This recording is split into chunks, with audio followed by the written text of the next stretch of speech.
When I was away on a business trip in London, my parents sold my house to fund my younger sister's luxury vacation.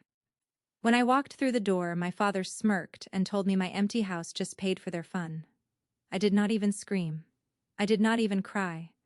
I just smiled back and opened my briefcase. He shouted, asking why I was so calm. I looked him dead in the eye and replied, "Because the house you just sold was legally transferred to a blind trust 3 years ago. My name is Maya, and I am 32 years old. I had spent my entire life playing the role of the quiet, responsible daughter, always sacrificing my own peace to maintain the delicate balance of our household. But seeing them toast to my financial ruin was the final straw. Before I show you how my family ultimate betrayal turned into their absolute ruin, let me know where you are watching from in the comments below. Hit that like button and subscribe if you have ever had to stand up to a toxic family member who severely underestimated you. The wheels of my suitcase glided silently across the imported Italian marble of my parents' lavish Buckhead estate. I had just landed in Atlanta after a grueling 3-week business trip in London, securing a massive contract for my architectural visualization agency. I was utterly exhausted, running on nothing but airplane coffee, and the anticipation of sleeping in my own bed.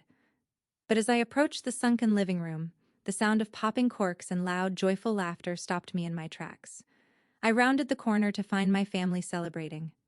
My 24-year-old sister, Sienna, was twirling around the room holding a crystal flute of expensive champagne. Her white husband, Preston, stood by the custom-wet bar, laughing loudly, while my parents beamed at them with absolute adoration. Designer luggage was strewn across the velvet sofas, half-packed with resort wear and brand-new snorkeling gear. Nobody noticed me at first. I stood in the archway, watching the flawless picture of suburban black excellence my parents worked so hard to project to the rest of the world.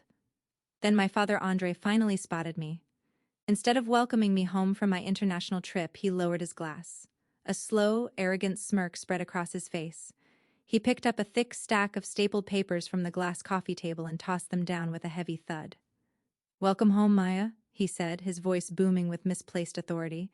"We have some family business to discuss." I walked slowly into the room, the exhaustion suddenly vanishing from my bones. "What is this?" I asked, looking down at the documents. My father puffed out his chest. "Your mother and I decided to take care of that empty, useless midtown house of yours. We sold it yesterday morning, $900,000 in cash." The room went completely silent except for the soft jazz playing through the ceiling speakers. I stared at him, waiting for the punchline of a terrible joke, but Preston chuckled, taking a sip of his drink. "We closed the deal quickly, Maya. Sienna and I need the capital." My father nodded proudly.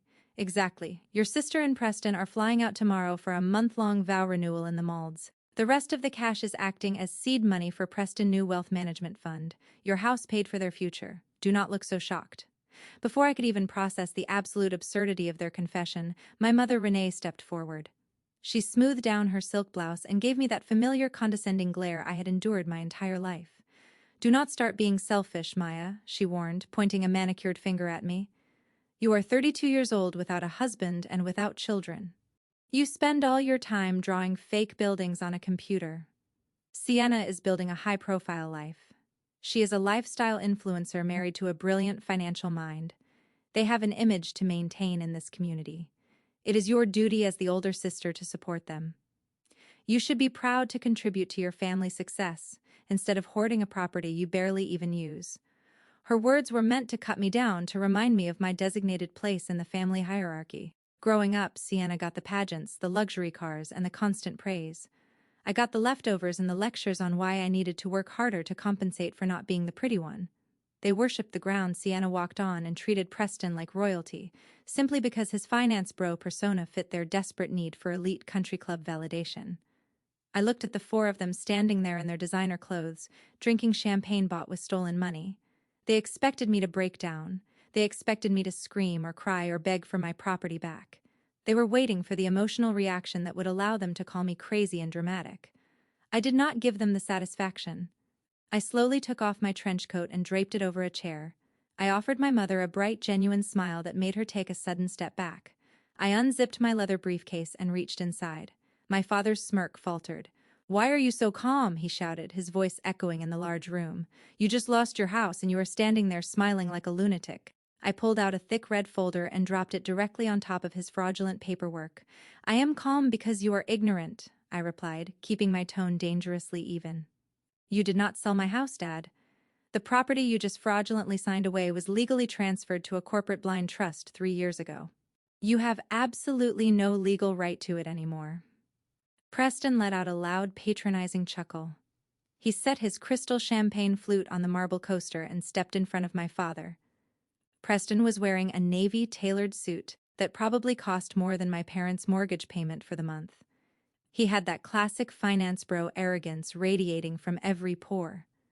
He looked at me with a mixture of pity and amusement, shaking his head as if he were dealing with a confused toddler. "Maya, you really do not understand how real estate law works, do you?" he said, his voice dripping with unearned confidence. "You see, when property sits unused and taxes are handled through a primary familial trust, the original guarantors retain certain rights of reallocation." My father nodded along proudly, hanging on to every word his white son-in-law said as if it were gospel. Preston adjusted his expensive watch and leaned against the custom wet bar. I utilized my private connections in the city planning office to bypass all that typical bureaucratic red tape. We did not use a traditional real estate agent, Maya. I brokered the sale myself using a standard quitclaim deed directly to a corporate buyer, an aggressive private equity firm called Vanguard Holdings. They pay strictly in cash, no inspections, no waiting periods. The wire transfer cleared yesterday afternoon. It was a high-level financial maneuver. I would not expect you to grasp the intricacies of corporate acquisitions. He picked up his champagne again, taking a slow sip before delivering what he thought was the final blow. "You draw pictures on computers for a living. Maya, you make nice little brochures and fake three-dimensional models. Leave the high finance and the real-world adult business to the men in the room. You should honestly be thanking me for liquidating a dead asset and turning it into working capital for the family." My sister Sienna sneered from her spot on the velvet sofa. "See, Maya, Preston actually knows how to multiply wealth. You just sit in a dark room playing on Adobe Illustrator all day while my husband is building an empire. You are just mad because a real man took charge of the situation." I stood there letting their insults wash over me. For years, this exact dynamic had played out at every Thanksgiving, every birthday, every forced family dinner. Preston would use big corporate buzzwords to mask his average intelligence, and my family would applaud his genius while simultaneously mocking my career. They thought my architectural visualization agency was just me playing with digital crayons. They had no idea I managed multi-million-dollar contracts with international developers, handling complex corporate structures and international compliance laws every single day. I did not raise my voice. I did not need to. I simply reached into my red folder and pulled out a stapled packet of official documents. I placed them flat on the glass coffee table right next to my father's fraudulent deed.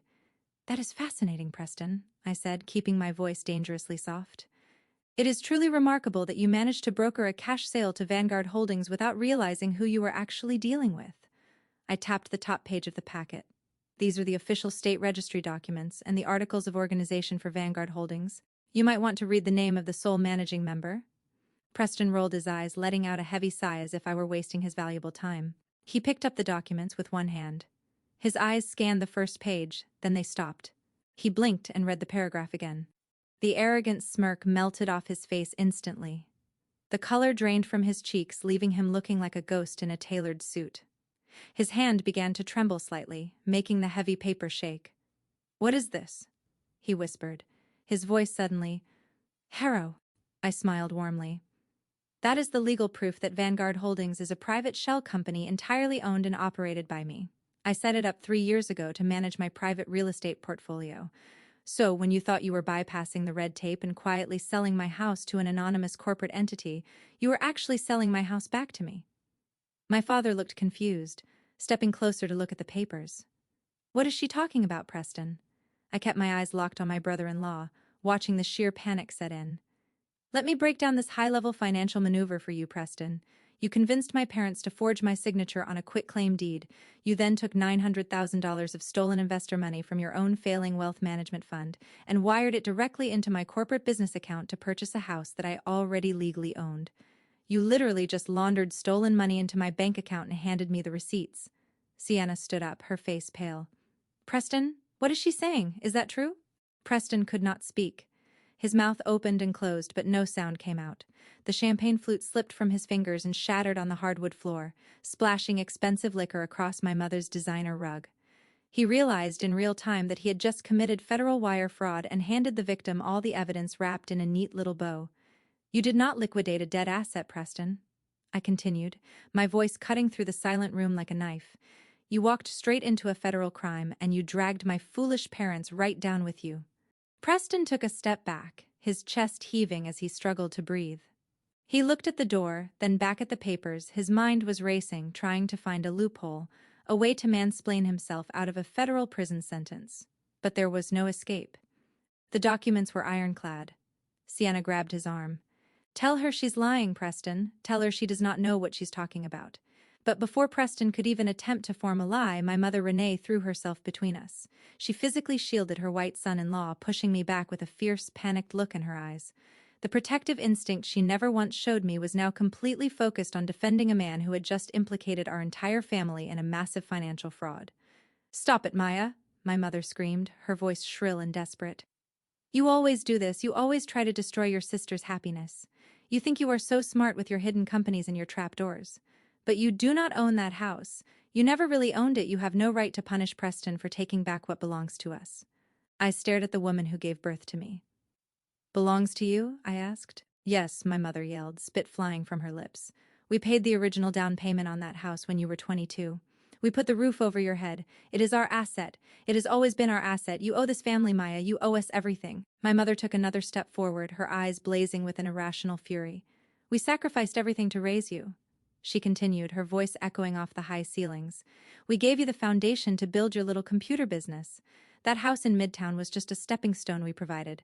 So what if Preston used his connections to reallocate it? He is family. He is building a real legacy for Sienna while you sit alone hoarding wealth like a bitter old spinster.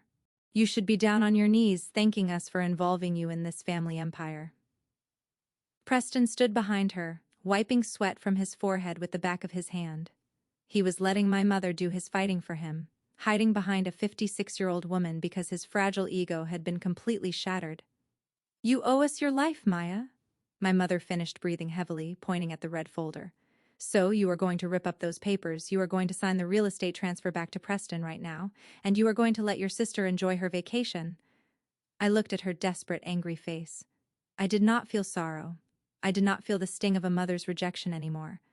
I only felt the cold, hard certainty of the truth I was about to unleash. I reached back into my briefcase. My fingers brushed against the smooth, cool leather before wrapping around a second stack of documents. These were much thicker and older than the red folder. The edges of the paper were slightly frayed and yellowed with age. My mother was still panting, her chest heaving as she glared at me with absolute hatred. She took a step forward, pointing a shaking finger directly at my face. She screamed that I had no right to act like a victim. She yelled that she and my father had paid the original $40,000 down payment on that Midtown townhouse when I was 22 years old. She claimed they had given me the foundation for my entire adult life, and therefore the property was morally and rightfully theirs. She told Preston to ignore me because I was just a bitter, ungrateful child trying to play legal games. My mother was relentless. She paced back and forth across the destroyed Persian rug, stepping over the shattered glass of Preston-ruined champagne flute. She ranted about how much blood, sweat, and tears she had poured into raising me, only for me to turn around and weaponize a corporate technicality against my own flesh and blood. Sienna nodded along violently, agreeing with every toxic word our mother said. Sienna chimed in, claiming I was completely unhinged, and that no normal sister would secretly hide her assets behind a blind trust just to trap her family. They were trying so hard to flip the script. They were desperately trying to make me the villain of this story so they would not have to face the reality of what they had done. I let out a low, dark laugh that cut through their frantic shouting. The sound of my laughter echoed off the vaulted ceilings, making the room go dead silent. I did not waste my breath arguing about moral ownership. I did not try to narrate the miserable years I spent working 80% our weeks to pay the mortgage on that house while they completely ignored me. Instead, I let the evidence do the talking. I pulled the heavy stack of aged papers from my briefcase and slammed them down on the glass coffee table right next to the Vanguard Holdings registry. The loud smack made both my mother and Sienna flinch. "Look closely at those papers, Mom," I said, keeping my voice terrifyingly calm. "Those are certified bank notices, default warnings, final notices of foreclosure from exactly 5 years ago." My father instantly went rigid. All the color drained from his face, and he took a sudden stumbling step backward away from the coffee table. He knew exactly what those papers were. My mother stopped pacing.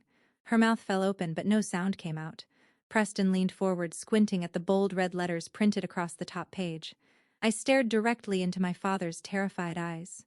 5 years ago, I received a call from the federal authorities, I explained slowly, making sure every single person in the room heard every word. They informed me that I was under investigation for severe bank fraud. I had absolutely no idea what they were talking about. But then they showed me the paperwork. Somebody had secretly taken out a massive second mortgage on my midtown townhouse. A massive loan processed entirely in my name. The signatures on the loan documents were perfectly forged. The digital authorizations were traced to an internet protocol address originating from this exact suburban estate.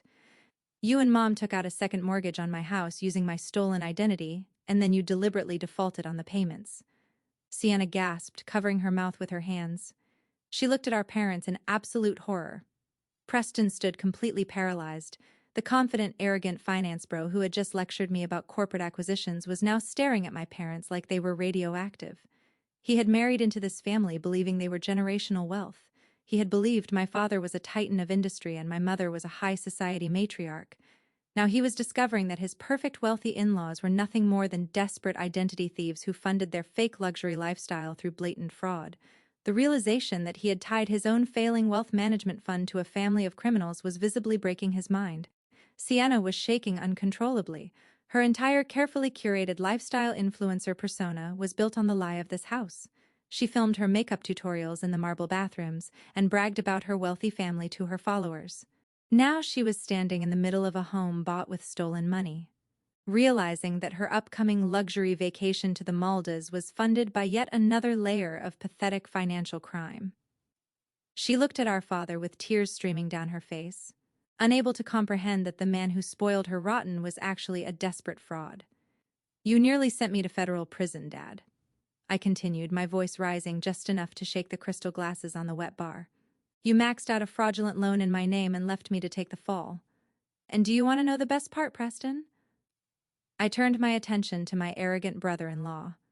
"Do you want to know what my loving parents did with that stolen money? They used it to pay the enormous cash down payment on this very mansion, this beautiful, lavish Buckhead estate, where you are all standing right now, sipping champagne and celebrating my demise, was bought with money they stole from my name." My mother realized that the narrative was completely slipping out of her control. She could not gaslight her way out of certified bank documents. She could not manipulate Preston into saving them, because Preston was currently hyperventilating near the wet bar, realizing his own federal exposure. Renee tried to step forward again, but her legs seemed to give out. She sank onto the edge of the velvet sofa, her manicured hands trembling violently. She tried to say that family forgives family, that blood is thicker than money. But the words died in her throat when she looked at the cold, unyielding expression on my face. "Maya, please," she whispered, her voice cracking with sudden panic. "We were going to pay it back. The business was struggling and we just needed a bridge loan to maintain our lifestyle. We could not let the country club know we were having cash flow problems. We were protecting the family image." "Protecting the family image," I repeated, feeling a cold smile stretch across my face. "You nearly ruined my life for an image." The bank was ready to seize my townhouse and file criminal charges against me, but I did not let them. I worked myself to the bone. I took on international clients and slept 4 hours a night to build my agency. But I did not just quietly pay off the defaulted loan, Mom. I am not that stupid anymore. I hired the best corporate attorneys in Atlanta, and I executed a very specific financial maneuver. I pointed down at the stack of foreclosure notices. I had Vanguard Holdings buy the distressed debt directly from the bank. I bought the second mortgage that you fraudulently opened. I own the debt tied to your names. The bank transferred all rights, all liens, and all collection powers directly to my corporate entity. I own every single penny of the financial crime you committed to buy this suburban mansion. The sheer magnitude of my statement hung in the air like a physical weight. My parents were completely trapped. They had spent years treating me like a disposable asset, thinking I was too weak and too quiet to ever fight back. They thought I was just a naive girl playing on a computer. They had absolutely no idea they were dealing with a woman who had spent the last 5 years quietly building an impenetrable fortress around her life. I looked my parents dead in the eyes, watching their arrogant facades shatter into a million irreparable pieces. "I am not your daughter today," I stated, my voice echoing with cold absolute authority. "I am your primary creditor, and you are officially in default." For a split second, nobody moved. The air in the room felt thick and suffocating. Then pure animalistic panic took over. My father let out a guttural roar of absolute desperation. He lunged across the glass coffee table, his hands reaching frantically for the stack of foreclosure documents as if destroying the paper would somehow erase the reality of his crimes. My father grabbed the thick stack of foreclosure notices with both hands. His knuckles turned stark white as he gripped the heavy paper. He let out another furious roar and ripped the documents cleanly down the middle. He did not stop there. He tore the halves into quarters, and the quarters into A's, his face turning a dangerous shade of crimson. The veins in his neck bulged against his starched white collar as he shredded the evidence of his financial crimes. He threw the pieces into the air with a violent sweeping motion. The shredded paper fluttered down like a perverse snowstorm, settling over the imported rugs and the spilled champagne. He breathed heavily, his chest rising and falling rapidly as he glared at me. He genuinely believed that destroying the physical paper would somehow erase the digital records and the legal reality of what he had done. He stepped around the glass coffee table, closing the distance between us with heavy stomping boots. He was a large man, and for my entire childhood he had used his physical size to control the room and crush any dissenting opinions. He puffed out his chest and stood mere inches from my face, attempting to use sheer patriarchal dominance to force me into silent submission. "I am the head of this house," he roared, his voice vibrating through the hardwood floorboards. "I built this family from absolutely nothing. I gave you the clothes on your back and the expensive food in your mouth. You do not come into my home after 3 weeks away and disrespect me with your fake corporate papers and your computer nonsense. I possess this property. I own the ground you are currently standing on. You are nothing but an ungrateful, bitter child who cannot stand to see her beautiful younger sister succeed where you have failed. You will turn around right now and you will get out of my sight before I physically make you leave." 10 years ago, his booming voice and physical intimidation would have made me shrink away in pure, absolute terror. I would have immediately apologized and run to my room crying, begging for his forgiveness. But looking at him right now, I felt absolutely nothing. I did not flinch or blink. I did not step back to give him space. I just looked at his red, sweating face and saw him for exactly what he was. He was just a desperate, pathetic man who had gambled away his entire family security for a country club membership and a false sense of superiority. My mother was openly sobbing on the velvet sofa, begging him to calm down while Sienna watched with wide, terrified eyes. Preston was still standing completely frozen by the custom wet bar, unable to move or speak as the reality of his own wire fraud sank deeper and deeper into his fractured mind. They were all completely powerless in the face of their own actions. I did not argue with my father, I did not yell back or try to explain the cold immutability of digital banking ledgers and state records. I simply reached into the tailored pocket of my slacks and pulled out my cell phone. "Who are you calling?" my father demanded, his voice echoing off the high-vaulted ceilings in the large living room. "Put that phone away, Maya. I am talking to you and you will listen. You do not ignore the head of this family when he is speaking to you." He reached out his large hand to grab my wrist, but I smoothly sidestepped his clumsy attempt. I unlocked my bright digital screen and opened my secure encrypted messaging app. I tapped on the very first contact in my urgent favorites list.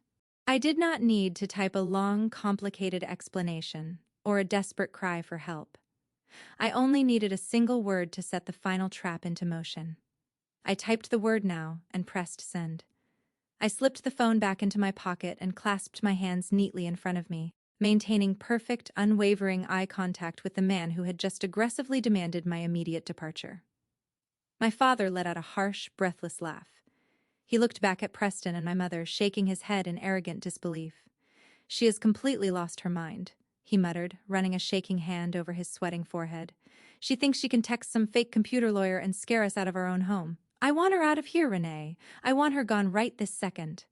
Before my mother could even attempt to formulate a response, a heavy mechanical click echoed through the dead silent house. It was the distinct sound of the massive double oak front doors being unlocked from the outside with a physical key. The heavy brass hinges creaked loudly as the doors swung wide open, letting a sudden gust of humid Atlanta air sweep right through the grand marble foyer. My father froze mid-sentence, his mouth hanging open. Sienna gasped sharply and clutched a decorative velvet throw pillow tightly to her chest. Footsteps echoed loudly on the polished marble floors of the entryway. They were slow, deliberate, and completely unhurried steps of a man who owned every room he walked into. A tall, imposing figure stepped through the wide archway and into the sunken living room. It was Isaiah. He was my lead corporate attorney and undeniably the most ruthless legal mind in the entire state of Georgia.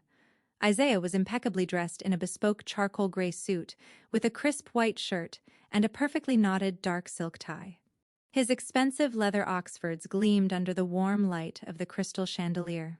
He carried himself with an ice-cold absolute authority that instantly dwarfed my father's desperate patriarchal bluster and made Preston look like a scared intern. "Who the hell are you?" my father yelled, taking a threatening step toward the archway. "How did you get a key to my house? I am calling the local police right now and having you arrested for criminal trespassing." Isaiah did not even blink or slow his pace. He completely ignored my father's loud shouting as if the older man were nothing more than a minor background annoyance. He walked across the room with smooth, confident strides, completely bypassing my weeping mother and trembling Sienna on the sofa. He walked straight up to the glass coffee table, where the shredded pieces of the foreclosure notices still lay scattered around like worthless garbage. Isaiah carried a sleek black leather portfolio tucked neatly under his arm. He did not bring unverified copies this time. He did not bring printouts of bank statements or digital ledgers for them to argue over. He unnapped the portfolio and pulled out a single thick document bound in heavy premium legal paper. It bore the bright blue raised seal of the Fulton County Superior Court and the fresh, authentic wet signature of a federal judge.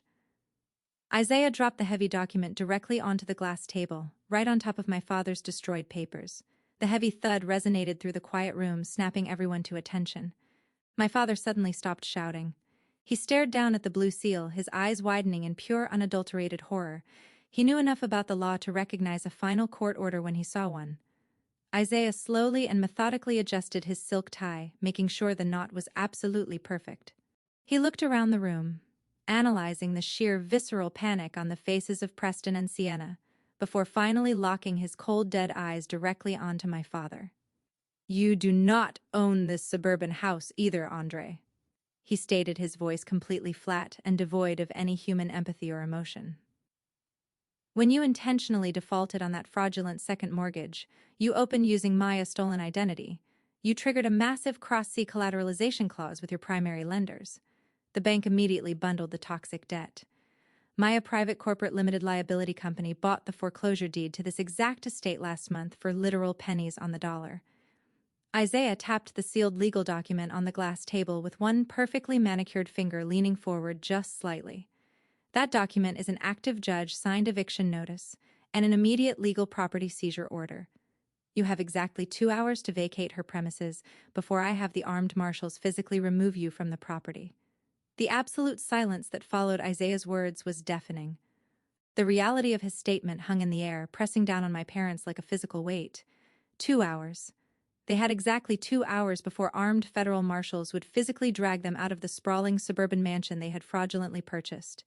My mother collapsed back onto the velvet sofa, unable to process the total destruction of her fake high society life. But it was not my mother who broke the silence. It was Sienna. My younger sister had been standing near the wet bar, clutching a decorative throw pillow. When she finally understood that we were not just talking about my midtown house, but the actual mansion she was standing in and the Maldives vacation she was leaving for tomorrow, her brain completely short-circuited. Sienna let out a piercing, high-pitched wail that echoed off the vaulted ceilings. She dropped the velvet pillow and literally collapsed onto the imported marble floor. She fell to her knees, her expensive designer dress pooling around her as she began sobbing hysterically. She slammed her manicured hands against the marble, screaming that her entire life was ruined. She wailed that her luxury Maldives' wedding vow renewal was the centerpiece of her social media content calendar for the entire quarter. She cried that she had already teased the trip to her followers, and that her entire aesthetic was about to be destroyed because of me.